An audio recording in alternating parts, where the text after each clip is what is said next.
Les morts ne dorment pas dans un néant oublié. En ce moment même, pendant que vous regardez ceci, les âmes de chaque personne ayant jamais marché sur cette terre ne sont pas effacées. Elles sont quelque part, conscientes, en attente. Certains sont en paix, d'autres tourmentés. Et ce ne sont pas des spéculations. C'est ce que la Sainte Bible et l'Ancien Livre d'Enoch révèlent dans leurs moindres détails. Dans cette vidéo, vous découvrirez ce qui se passe juste après la mort, où va l'âme, ce qu'elle vit, et pourquoi les récits de Jésus, de l'apôtre Paul et du prophète Enoch décrivent tous la même vérité obsédante. Il existe un royaume où le paradis et le tourment coexistent, où les justes sont réconfortés et les méchants confrontés à la justice divine. Vous entendrez les paroles exactes des Écritures. Vous vivrez la vision de Paul au 3e ciel. Et vous assisterez au récit terrifiant d'Enoch, guidé à travers les 10 niveaux du ciel, et qui découvre ce qu'aucun mortel n'est censé dire. Ceci n'est pas une théorie. C'est une carte de l'au-delà révélée par d'anciens textes sacrés. Commençons. Juste après la mort, le corps retourne sur terre. Mais qu'en est-il de l'âme? La Bible nous enseigne que l'âme ne disparaît pas. Elle ne se dissout pas. Elle n'entre pas dans un sommeil sans signification. Au contraire, elle passe immédiatement dans un royaume spirituel. Certains croient que la mort marque la fin de toute conscience, qu'une fois le cœur arrêté, l'esprit s'arrête. Cette idée s'appuie souvent sur des versets comme Ecclésiaste 9h5, « Les morts ne savent rien ». Mais ce verset ne traite pas de l'état éternel de l'âme. Il s'agit d'une réflexion sur la réalité terrestre. Du point de vue humain, les morts sont silencieux. Ils n'agissent plus sous le soleil. Mais les Écritures expriment une autre vérité absolument claire. L'âme continue de vivre. Dans Luc 16, Jésus donne un récit saisissant. 2 hommes meurent, l'un juste, l'autre égoïste et orgueilleux. L'un est transporté au paradis, l'autre sombre dans les tourments. Tous deux sont pleinement conscients. Tous deux ressentent des émotions. L'un se souvient de sa vie avec regret, l'autre repose dans le confort. Ce n'est pas une métaphore. C'est l'aperçu le plus clair que Jésus nous ait jamais donné du monde invisible et ne laisse place à aucun doute. L'apôtre Paul a également écrit dans 1 Thessaloniciens 5h23 que les humains sont composés d'un corps, d'une âme et d'un esprit, et que seul le corps meurt. L'âme continue. Alors, où sont les morts en ce moment? Ils ne sont pas dans les limbes. Ils n'errent pas. Ils sont placés, par la volonté divine, dans un royaume de paix ou de douleur. C'est le début de l'au-delà. Et ce n'est que le début. Au seuil de la mort, quelque chose se produit, quelque chose de si profond, de si intime, qu'aucun langage ne peut le saisir pleinement.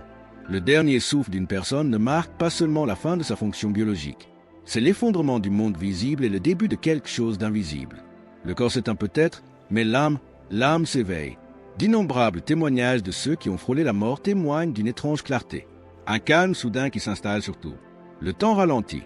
Le poids des regrets passés, les visages des êtres chers, les petits moments autrefois oubliés, tout refait surface. Il n'y a pas de faux-semblant dans cet instant final. Pas d'ego, pas de masse, que la vérité. Mais que dit la Bible de ce qui se passe réellement lors de ces dernières secondes sacrées? Dans Ecclésiaste 12h7, il est écrit « Alors la poussière retournera à la terre comme il y était, et l'esprit retournera à Dieu qui l'a donné. » L'âme, sépare éternelle de nous-mêmes, est attirée vers le haut, loin de la chair, loin de la douleur, loin du bruit du monde, et vers le royaume du jugement, de la miséricorde ou des deux. Ce n'est pas de la mythologie. C'est une transaction divine, une séparation des royaumes. Certains ressentent la paix en mourant, une douce attirance vers la lumière, vers le repos. D'autres ressentent la peur, l'obscurité, la résistance. Qu'est-ce qui détermine cela? Les Écritures soulignent une seule vérité, la condition de l'âme. Ni la richesse, ni le statut, ni les louanges des hommes. Seule l'âme et sa relation avec le Créateur façonnera la suite.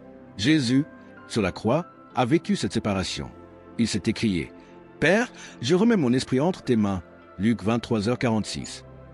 Il n'a pas dit « mon corps », mais « mon esprit ». Car lui aussi a traversé cette transition invisible, non seulement en tant que Dieu, mais en tant qu'homme. Il savait ce que signifie mourir. Et à cet instant, ce qui se produit n'est pas le silence, mais un transfert. L'âme ne se perd pas. Elle est accueillie. La question est, accueillie par qui? Pour les justes, il existe un lieu. Et pour les méchants, un autre. Et avant de comprendre où va l'âme, nous devons comprendre ce que les Écritures et les textes anciens révèlent à ce sujet. Pas de métaphore, pas de superstition. Des destinations réelles. Dès que l'âme quitte le corps, elle est attirée par décret divin vers l'un des deux royaumes. Pas par accident, pas par hasard, mais par jugement. La Bible ne laisse aucun mystère là-dessus. Jésus lui-même, dans l'un de ses enseignements les plus marquants, ouvre une fenêtre sur l'au-delà qu'aucun prophète avant lui n'avait osé décrire avec autant de détails. Dans Luc 16, 19-31, nous rencontrons 2 hommes. L'un vivait dans le luxe, indifférent aux souffrances à sa porte. L'autre était un mendiant, couvert de plaies, ignoré et rejeté par la société. Tout demeure, mais la mort n'est pas synonyme de destinée.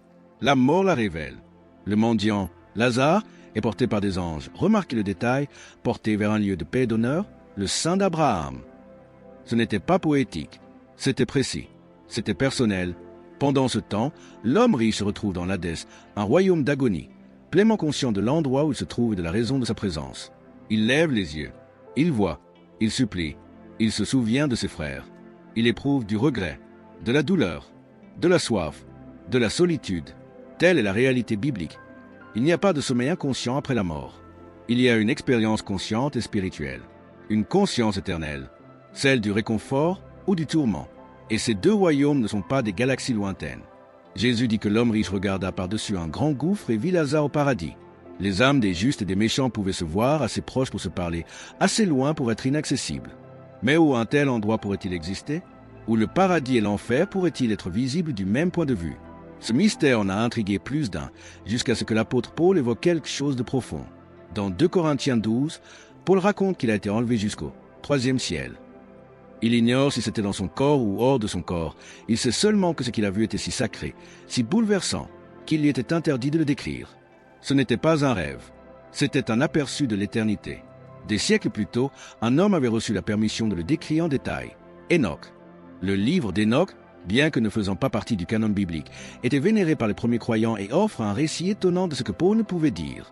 Enoch a traversé plusieurs cieux, couche par couche, et lorsqu'il a atteint le 3e ciel, il a vu ce que Jésus a décrit, le paradis et le châtiment, côte à côte. Un royaume où la justice et la miséricorde sont toutes deux visibles, où la récompense éternelle et l'avertissement éternel coexistent. Et c'est là, selon ces anciens témoignages, que les âmes des morts attendent le jugement dernier. Pas dans le silence, pas dans le sommeil, mais dans la certitude. Il existe un royaume si saint, si radieux et terrifiant, que même Paul, apôtre, prophète et instrument choisi par le Christ, fut frappé de silence par ce qu'il y vit. Il l'appelait le 3e ciel, une dimension qui n'était limitée ni par la terre ni par le ciel, mais par un domaine spirituel incompréhensible. Paul y fut transporté. Il ignore comment. Il ignore même si son corps y est resté. Mais ce qu'il sait, c'est que ce qu'il vit était indicible. Ses paroles dans 2 Corinthiens 12 tremblent de retenue. Je connais un homme en Christ qui, il y a 14 ans, fut enlevé jusqu'au 3e ciel.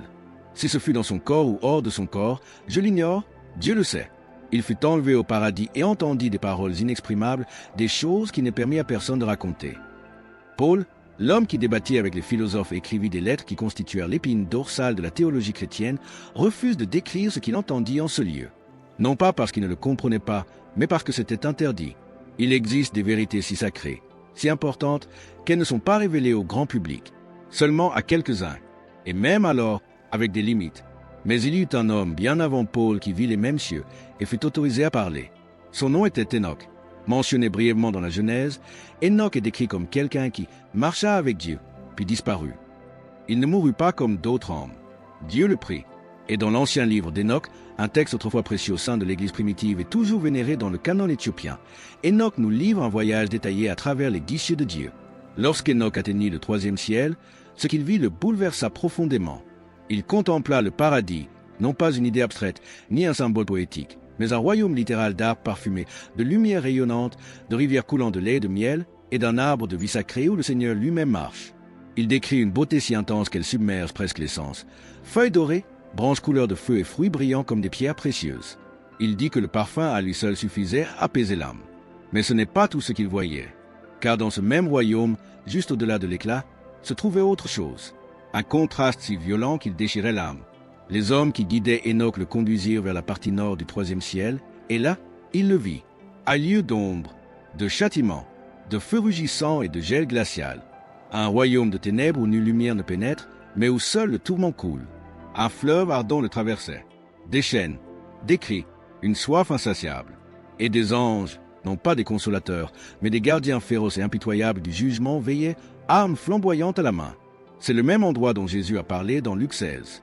Le même gouffre, le même contraste, le paradis et le tourment, la récompense et la justice, coexistant sur un plan éternel, séparés par la main de Dieu, mais visibles de tous.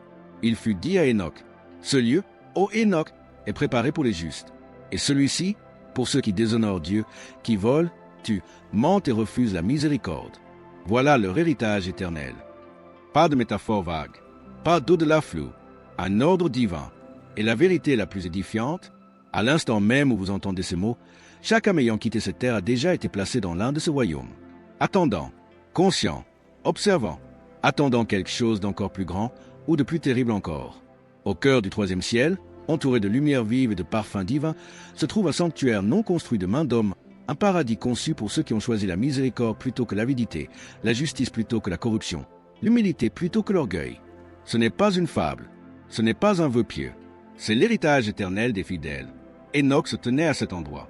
Il vit ce qu'aucun œil humain sur terre n'a jamais vu, et il lui fut clairement dit, « Ce lieu, ô Enoch, est pour ceux qui ont enduré toutes sortes d'offenses, ceux qui ont nourri les affamés, vêtu les nus, qui ont détourné les yeux du mal, qui ont secouru les déchus, qui ont marché sans tâche devant la face du Seigneur. » Ce n'était pas une récompense pour des vies parfaites, c'était la récompense de vies sacrifiées.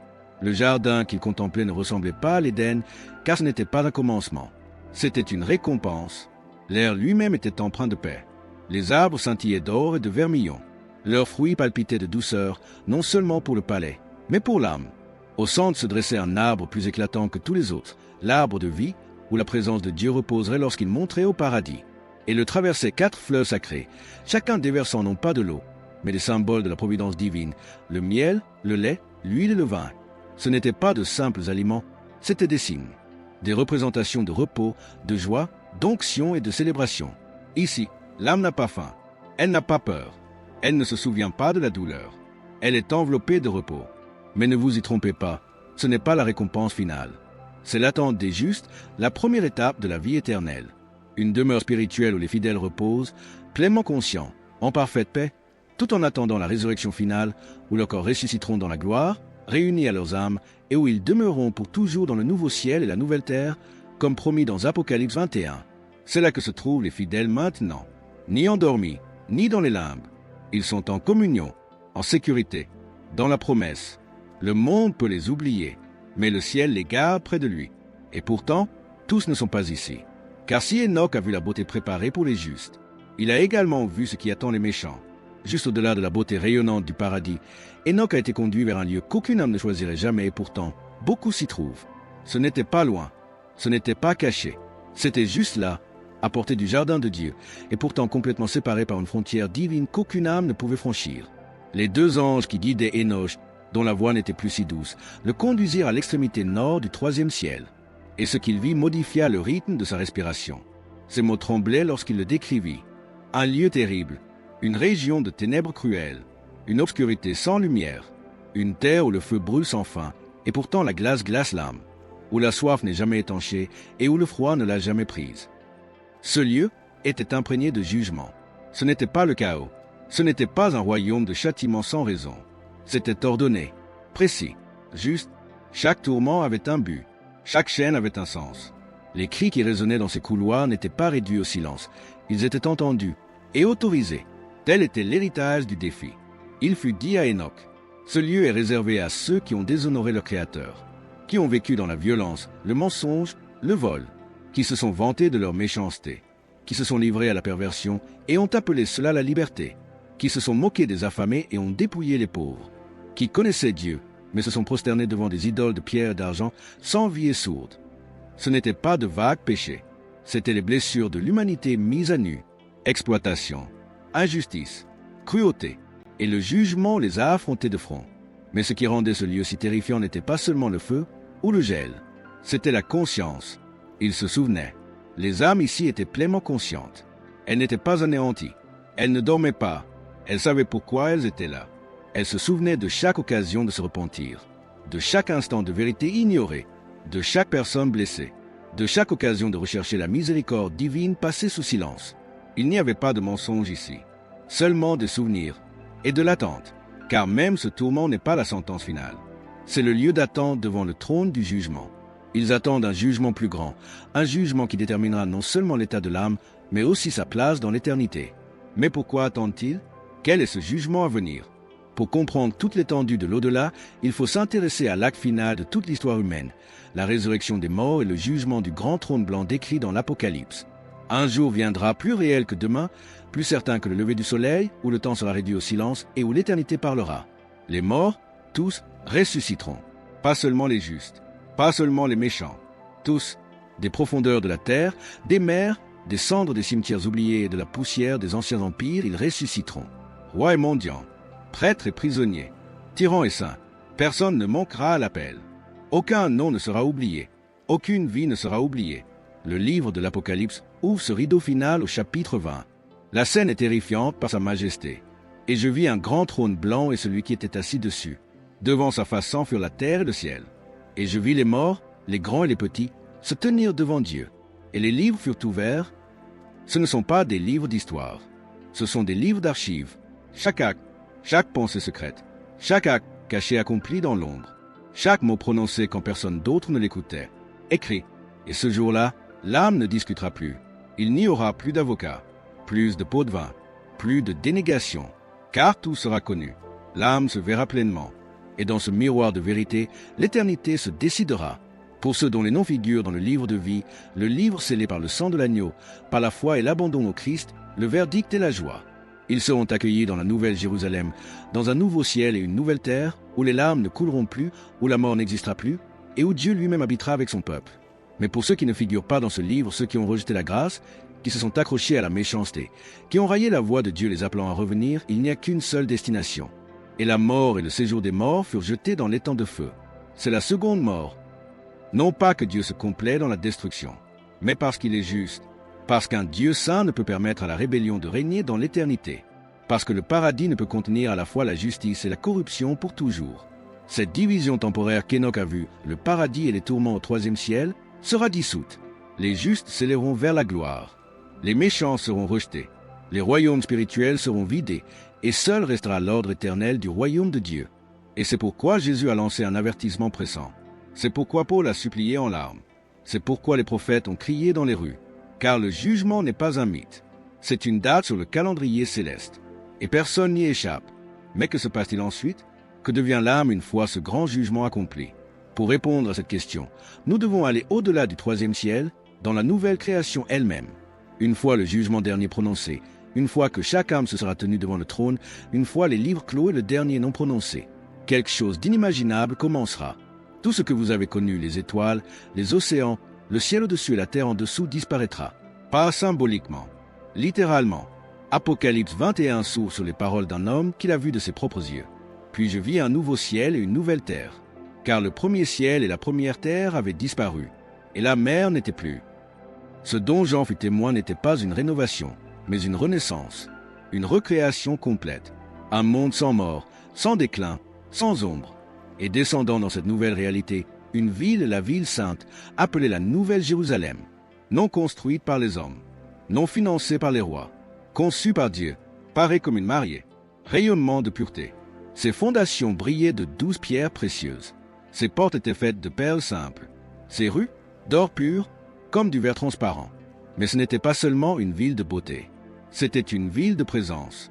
Car pour la première fois depuis l'Éden, Dieu habiterait non pas dans un temple, ni dans le feu, ni dans un nuage, mais face à face avec son peuple. Il essuiera toute larme de leurs yeux. Et la mort ne sera plus. Il n'y aura plus ni deuil, ni cri, ni douleur, car les premières choses ont disparu.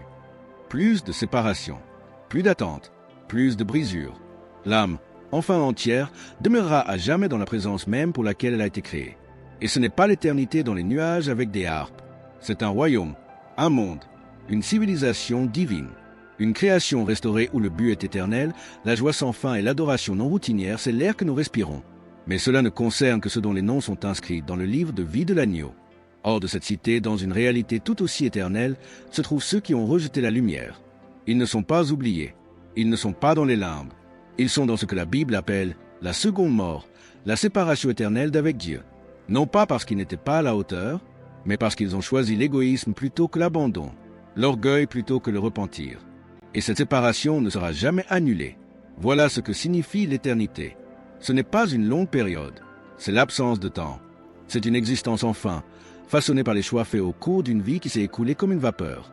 Maintenant, à cet instant précis, les âmes des morts sont déjà placées. Les justes reposent en paix. Les méchants attendent dans le tourment. Et tous deux attendent ce moment ultime, la résurrection du corps, le dévoilement de l'éternité. Mais cela soulève une dernière question. Si les morts sont vraiment conscients, que font-ils maintenant? Nous observent-ils? Se souviennent-ils de nous?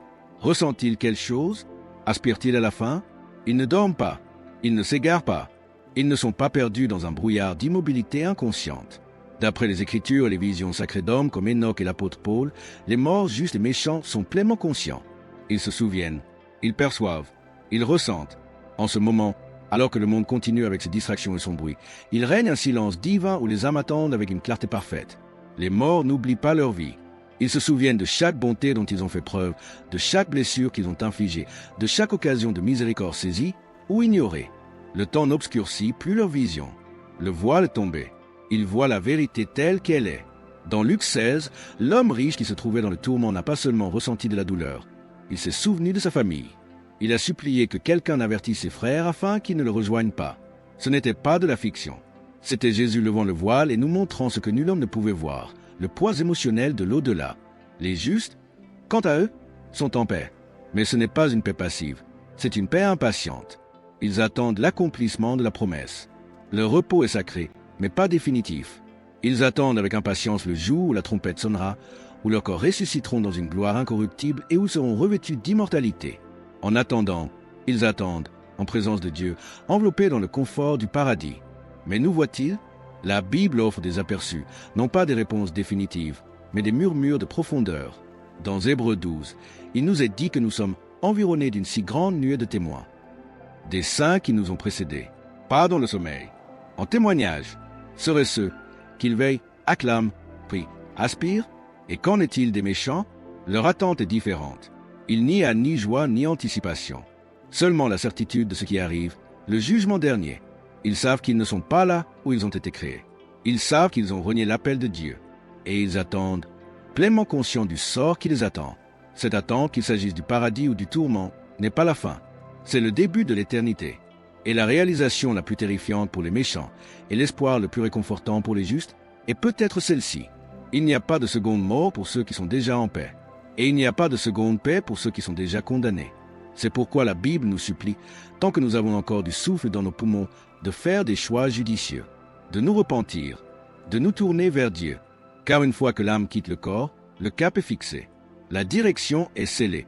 Et pourtant, même dans la mort, Dieu est juste.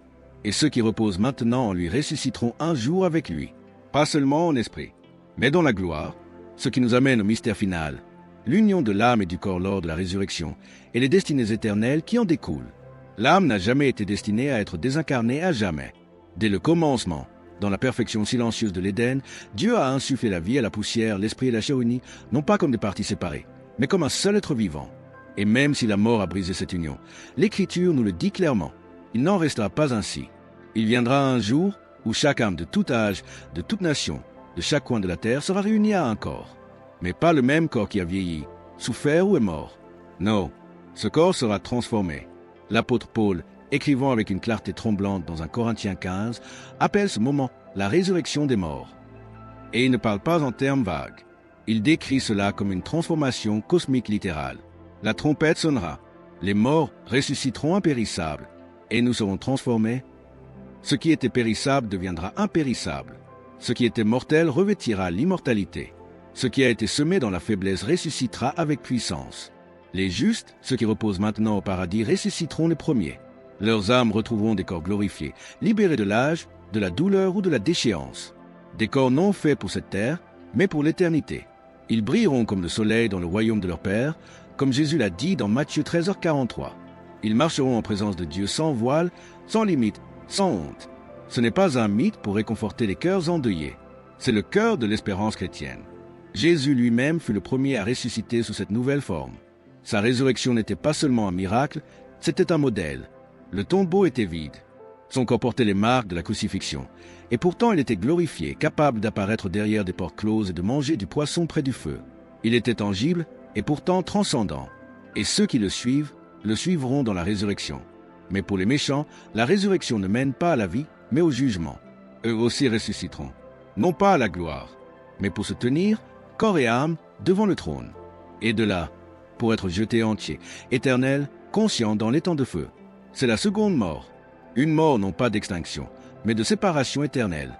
La résurrection confirme ce que beaucoup veulent nier, que nos choix, nos vies, nos cœurs résonnent dans l'éternité, pas seulement dans la mémoire, mais dans la forme, dans la substance, dans une existence qui ne finit jamais. Et maintenant, la question demeure, que ferez-vous de cette vérité? Car tout ce que nous avons découvert de la mort au troisième ciel jusqu'à la résurrection finale mène à une vérité ultime. Vous êtes toujours en vie, vous choisissez encore. Et les âmes de ceux qui vous ont précédés, elles sont déjà placées, elles attendent déjà, elles sont déjà témoins. Et peut-être, juste peut-être, vous observent-elles maintenant, espérant que vous ferez le même choix qu'elles ont fait autrefois, de marcher sur le chemin étroit, de renoncer à l'orgueil, de vous tourner vers la miséricorde, car l'éternité n'est pas une idée lointaine. Elle se dévoile maintenant même. Vous venez de franchir le voile, non pas physiquement, mais spirituellement. Vous avez traversé les mystères de la mort, du jugement, du paradis et des conséquences éternelles. Non par superstition, non par imagination, mais par révélation sacrée, par les saintes écritures, par le témoignage des anciens prophètes, par le souffle même de Dieu murmuré à travers les millénaires. Vous vous tenez maintenant au seuil de la compréhension, et cette compréhension implique la responsabilité. Vous savez maintenant que la mort n'est pas la fin. Vous savez maintenant que l'âme continue. Vous savez maintenant que les morts, en ce moment même, attendent. Conscient, vous avez vu les portes du paradis, où des rivières de miel et de lait coulent près de l'arbre de vie, où les fidèles se reposent, non dans l'ennui, mais dans une sainte attente. Vous avez vu les profondeurs du tourment, où les ténèbres brûlent et le souvenir est un fardeau, où le regret est plus fort que n'importe quel feu. Vous avez entendu la trompette de la résurrection, l'ouverture des livres divins, la séparation définitive entre la lumière et l'ombre. Et maintenant, vous devez décider ce que vous ferez de cette vérité, car il ne suffit pas de savoir. Même les démons croient et tremblent. Mais croire et s'abandonner, voilà la différence entre se souvenir de cette vidéo et être inscrit dans le livre de vie. En ce moment même, quelque part au-delà de cet instant, votre âme est mesurée, non pas dans la peur, mais dans la miséricorde, parce que vous respirez encore, parce que vous avez encore du temps, et l'éternité est façonnée par les décisions prises au fil du temps. Alors choisissez, pas demain, pas un jour, maintenant, choisissez de marcher dans la lumière, de pardonner, de vous repentir, de lever les yeux vers le trône et de demander, avec tremblement et foi, que votre nom soit inscrit parmi les justes. Ceci est peut-être une vidéo YouTube, mais les vérités que vous avez entendues aujourd'hui ne sont pas des pixels. Elles sont éternelles, elles sont un appel, un cri, une voix d'outre-tombe parlant non pas de la mort, mais de la vie qui ne finit jamais. Si ce message vous a touché, je vous invite, non pas par routine, mais volontairement, à aimer cette vidéo, à vous abonner à la chaîne et à partager dans les commentaires ce que vous avez ressenti en la regardant. Un autre message vous attend, un message qui explore encore plus en profondeur les secrets du ciel et la destinée de l'humanité. Il apparaît sur votre écran en ce moment même. Cliquez dessus. Continuez. Ne vous arrêtez pas là. Vous venez de toucher le bord de l'éternité. Maintenant, allez plus loin. Jusqu'à la prochaine fois. Que la vérité guide votre chemin et que l'Éternel veille sur vous.